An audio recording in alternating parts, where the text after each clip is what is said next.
ଏହା ଆମର ପରିଚୟ, ଆମର ପରମ୍ପରା ଏବଂ ଲକ୍ଷ ଲକ୍ଷ କୃଷକ ପରିବାରର ଜୀବନରେଖା, ଯେଉଁମାନେ ଆଶା ଆକାଂକ୍ଷା ଦେଇ ଅଟଳତା ସହିତ କୃଷିକୁ ଜୀବନର ବ୍ରତ ଭାବେ ଗ୍ରହଣ କରିଥାନ୍ତି। ଆମର ପାରମ୍ପରିକ ଜ୍ଞାନକୌଶଳ ସହ ଆଜିର ଜଳବାୟୁ ଅନୁକୂଳ ବିଜ୍ଞାନ ଭିତ୍ତିକ ଚାଷ ପଦ୍ଧତିକୁ ଆପଣାଇ ଆମର ଅନ୍ନଦାତାମାନେ ଦେଶର ଖାଦ୍ୟ ଭଣ୍ଡାରକୁ ପରିପୂର୍ଣ୍ଣ କରିବା ସହ ଗ୍ରାମୀଣ ସମାଜକୁ ସୁଦୃଢ଼ କରିପାରିଛନ୍ତି। ପଲ୍ଲୀକବି ନନ୍ଦକିଶୋର ବଳଙ୍କ ଭାଷାରେ ଅସ୍ଥିର ଇଏ ଭବର ବ୍ୟବହାର, କିଛି ଚିର ନ ରହେ କାହାର, ଆଜି ସେ ମୁକୁଟଧାରୀ କାଲି ସେ ବାଟ ଭିକାରୀ, କିନ୍ତୁ ତୁହି କୃଷକରେ ଚିରକାଳ ରହି ନିଜ ରକ୍ତଦାନେ ପାଳୁଏ ବିଶାଳ ମହି।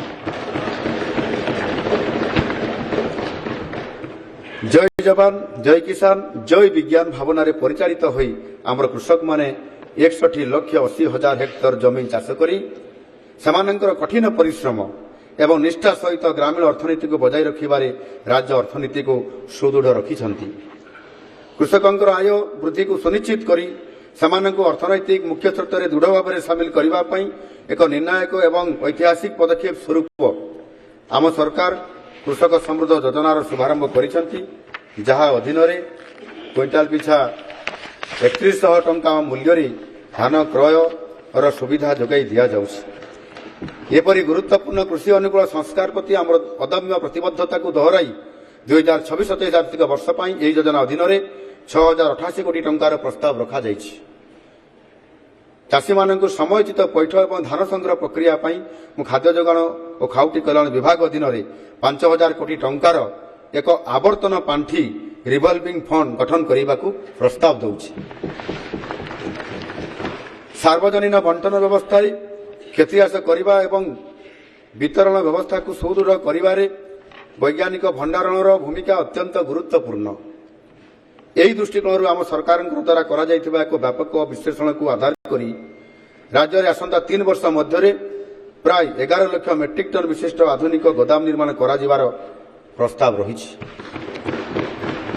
ମାନନୀୟ ବାଚସ୍ପତି ମହୋଦୟ, ଗ୍ରାମାଞ୍ଚଳ ଓ ସହରାଞ୍ଚଳର ଚାଷୀ, ଜମି ମାଲିକ, ଭୂମିହୀନ ପରିବାର ଏବଂ ବିଶେଷ ଭାବେ ସମ୍ବେଦନଶୀଳ ଜନଜାତିଙ୍କ ପାଖରେ ଅତିରିକ୍ତ ସହାୟତା ପହଞ୍ଚାଇ ରାଜ୍ୟ ସରକାର ପ୍ରଧାନମନ୍ତ୍ରୀ କିଷାନ ଯୋଜନା ଓ ମୁଖ୍ୟମନ୍ତ୍ରୀ କିଷାନ ଯୋଜନା ଜରିଆରେ କାର୍ଯ୍ୟକାରୀ କରି ଆସୁଛନ୍ତି।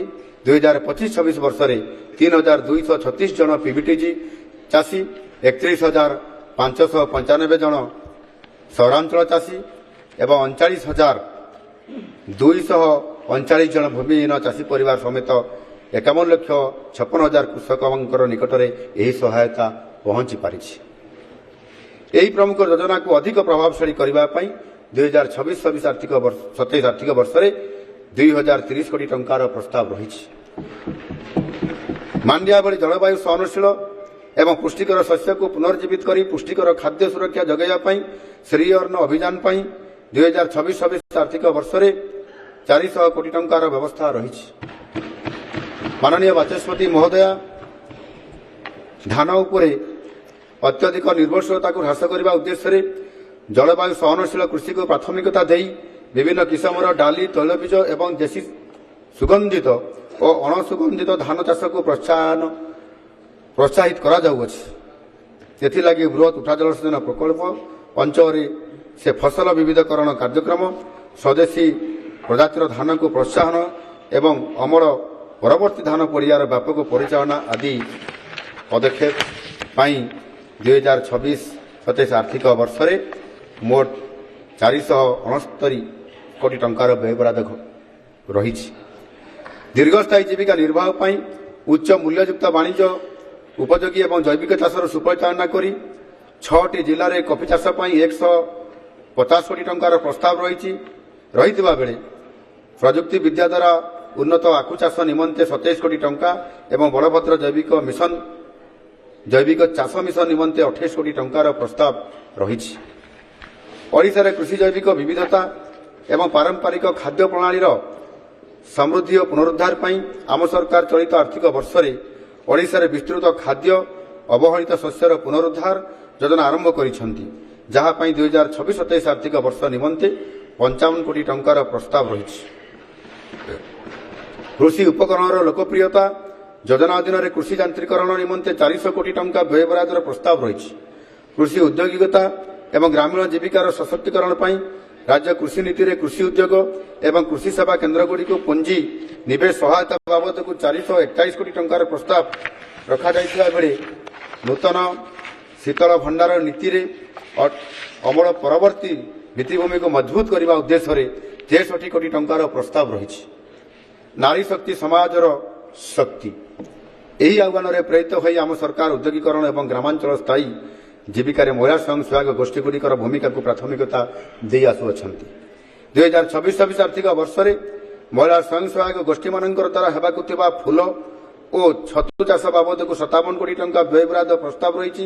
ଏହା ସହିତ କୃଷି ଉତ୍ପାଦକ କ୍ଲଷ୍ଟରଗୁଡ଼ିକୁ ସୁଦୃଢ଼ କରିବା ପାଇଁ 38 କୋଟି ଟଙ୍କା ବ୍ୟୟବରାଦ କରାଯାଇଛି।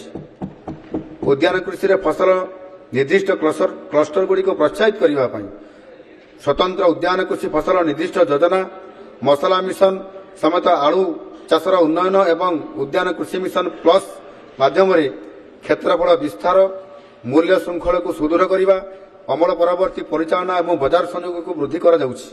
2026-27 ଆର୍ଥିକ ବର୍ଷ ପାଇଁ ଏଥିପାଇଁ ମୋଟ 544 କୋଟି ଟଙ୍କା ବ୍ୟୟବରାଦ ପ୍ରସ୍ତାବ କରାଯାଇଛି। ରାଜ୍ୟ ସରକାର ଭାରତ ସରକାରଙ୍କ ସହିତ ଘନିଷ୍ଠ ସହଭାଗିତାରେ ଜାତୀୟ ପ୍ରାଥମିକତା ସହିତ ସମନ୍ୱିତ ପ୍ରମୁଖ କେନ୍ଦ୍ର ପ୍ରବର୍ତ୍ତିତ ଯୋଜନାଗୁଡ଼ିକୁ କାର୍ଯ୍ୟକାରୀ କରୁଛନ୍ତି। ଏହି କେନ୍ଦ୍ର ପ୍ରବର୍ତ୍ତିତ ଯୋଜନା ମଧ୍ୟରେ ନବସୃଜନ ଆଧାରିତ ଅଭିବୃଦ୍ଧି ପାଇଁ ରାଷ୍ଟ୍ରୀୟ କୃଷି ବିକାଶ ଯୋଜନା ଅଧୀନରେ 160 କୋଟି ଟଙ୍କା, କୃଷି ଯାନ୍ତ୍ରିକରଣ ପାଇଁ କୃଷି ଯାନ୍ତ୍ରିକୀକରଣ ଉପମିଶନ ଅଧୀନରେ 250 କୋଟି ଟଙ୍କା, କୃଷି ସମ୍ପ୍ରସାରଣ ଉପମିଶନ ବାବଦକୁ 131 କୋଟି ଟଙ୍କା, ଜାତୀୟ ଖାଦ୍ୟ ସୁରକ୍ଷା ମିଶନ ଅଧୀନରେ 202 କୋଟି ଟଙ୍କା, ଉଦ୍ୟାନ କୃଷିର ସମନ୍ୱିତ ବିକାଶ ମିଶନ ଅଧୀନରେ 104 କୋଟି ଟଙ୍କା ଅନ୍ତର୍ଭୁକ୍ତ।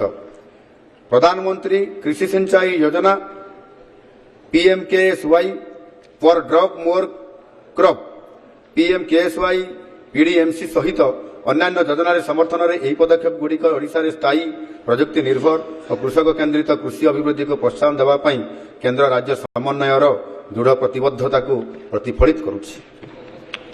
ମାନ୍ୟବର ବାଚସ୍ପତି ମହୋଦୟା, 2026-27 ଆର୍ଥିକ ବର୍ଷରେ ଜଳ ଭିତ୍ତିଭୂମି ଏବଂ ଜଳସେଚନକୁ ସୁଦୃଢ଼ କରିବା ପାଇଁ ଅନେକ ପ୍ରମୁଖ ସଂସ୍କାର ଏବଂ ପଦକ୍ଷେପ ନିଆଯିବ। ଜଳସେଚନ, ବନ୍ୟା ନିୟନ୍ତ୍ରଣ ଓ ଜଳ ଉପଲବ୍ଧତାରେ ଉନ୍ନତି ଆଣିବା ନିମନ୍ତେ ଆନ୍ତଃରାଜ୍ୟ ନଦୀ ସଂଯୋଗୀକରଣ ଯୋଜନା କାର୍ଯ୍ୟକାରୀ କରାଯିବ। ଏଥିପାଇଁ ବଜେଟ୍ରେ 10 କୋଟି ଟଙ୍କାର ପ୍ରସ୍ତାବ ରହିଛି। ମହାନଦୀ ତଟବର୍ତ୍ତୀ ସୁରକ୍ଷା, ସହରାଞ୍ଚଳ ସହନଶୀଳତା ଏବଂ ପର୍ଯ୍ୟଟନକୁ ପ୍ରୋତ୍ସାହନ ନିମନ୍ତେ 80 କୋଟି ଟଙ୍କା ବ୍ୟୟ ଅଟକଳରେ ମହାନଦୀ ନଦୀକୂଳ ବିକାଶ ଯୋଜନା ଜାରି ରହିବ। ଜଳସେଚନ ବିଶେଷଜ୍ଞତା ବୃଦ୍ଧି ତଥା ପୁରୁଣା କ୍ଷତିଗତ ଜଳସେଚନ ଭିତ୍ତିଭୂମିର ପୁନରୁଦ୍ଧାର ପାଇଁ ଇମ୍ପ୍ରୁଭମେଣ୍ଟ ଟୁ ଡାଇଭର୍ସନ ୱେୟାର ସ୍କିମ୍ରେ 100 କୋଟି ଟଙ୍କାର ପ୍ରସ୍ତାବ ଥିବାବେଳେ ବିପର୍ଯ୍ୟୟ ପ୍ରସ୍ତୁତି ଏବଂ ନଦୀ ପରିବହନ କ୍ଷମତାକୁ ସୁଦୃଢ଼ କରିବା ପାଇଁ ବ୍ୟାପକ ବନ୍ୟା ପରିଚାଳନା ଯୋଜନାରେ 530 କୋଟି ଟଙ୍କାର ବ୍ୟୟବରାଦ ରହିଛି। ଇନ୍-ଷ୍ଟ୍ରିମ୍ ଷ୍ଟୋରେଜ୍ ଷ୍ଟ୍ରକ୍ଚର ପ୍ରୋଗ୍ରାମ ଯୋଜନାରେ 1000 କୋଟି ଟଙ୍କା ବ୍ୟୟବରାଦ, ନବକୃଷ୍ଣ ଚୌଧୁରୀ ସେଚ ଉନ୍ନୟନ ଯୋଜନା ଅଧୀନରେ 180 କୋଟି ଟଙ୍କା, ମୁଖ୍ୟମନ୍ତ୍ରୀ ଆଡ଼ିବନ୍ଧ ତିଆରି ଯୋଜନାରେ 280 କୋଟି ଟଙ୍କାର ବ୍ୟୟବରାଦରେ ଚେକ୍ ଡ୍ୟାମ୍ ଏବଂ ଜଳସେଚନ ସମ୍ଭାବନା ସୃଷ୍ଟି ଏବଂ ପରିବେଶ ସ୍ୱାସ୍ଥ୍ୟକୁ ପୁନଃସ୍ଥାପିତ କରି ସ୍ଥାୟୀ ଜଳ ଉପଲବ୍ଧତା ସୁନିଶ୍ଚିତ କରିବା ତଥା ଆମ ପ୍ରାଚୀନ ନଦୀକେନ୍ଦ୍ରିକ ଐତିହ୍ୟକୁ ପୁନର୍ଜୀବିତ କରିବା ପାଇଁ ନଦୀ ପୁନରୁଦ୍ଧାର କାର୍ଯ୍ୟକ୍ରମ ସଞ୍ଜୀବନୀ ମାଧ୍ୟମରେ ଜଳ ସଂରକ୍ଷଣ ପଦକ୍ଷେପର ସମ୍ପ୍ରସାରଣ ଜାରି ରହିବ। ଏଥିପାଇଁ 100 କୋଟି ଟଙ୍କାର ବ୍ୟୟବରାଦ କରାଯାଇଛି। ଓଡ଼ିଶାକୁ ଜଳ ସୁରକ୍ଷିତ କରିବା ଉଦ୍ଦେଶ୍ୟରେ ଆମ ସରକାର 2029 ସୁଦ୍ଧା 15 ଲକ୍ଷ ହେକ୍ଟର ଜମିକୁ ଅତିରିକ୍ତ ଜଳସେଚନ ସୁବିଧା ଉପଲବ୍ଧ କରିବାର ଲକ୍ଷ୍ୟ ରଖିଛନ୍ତି, ଯାହା ମଧ୍ୟରୁ 2026-27 ଆର୍ଥିକ ବର୍ଷରେ 3,33,000 ହେକ୍ଟର ଜମିରେ ଆଧୁନିକ ପ୍ରଯୁକ୍ତି ଏବଂ ଚାହିଦା ଆଧାରିତ ଜଳସେଚନ ପରିଚାଳନାର ଲକ୍ଷ୍ୟ ରଖାଯାଇଛି। ଏ ବର୍ଷ ଆମ ସରକାର କୁସୁମୀ ସ୍ମାର୍ଟ ଜଳସେଚନ ପ୍ରକଳ୍ପକୁ ସମ୍ପୂର୍ଣ୍ଣ କରିବେ। ଏହି ବର୍ଷ ମଧ୍ୟ ପ୍ରମୁଖ ପ୍ରକଳ୍ପଗୁଡ଼ିକ ଯଥା ଗଙ୍ଗାଧର ମେହେର ଜଳସେଚନ ପ୍ରକଳ୍ପ, ଲୟର ସୁକ୍ତେଲ ଜଳସେଚନ ପ୍ରକଳ୍ପ, ଅଫରଲାନ୍ଦ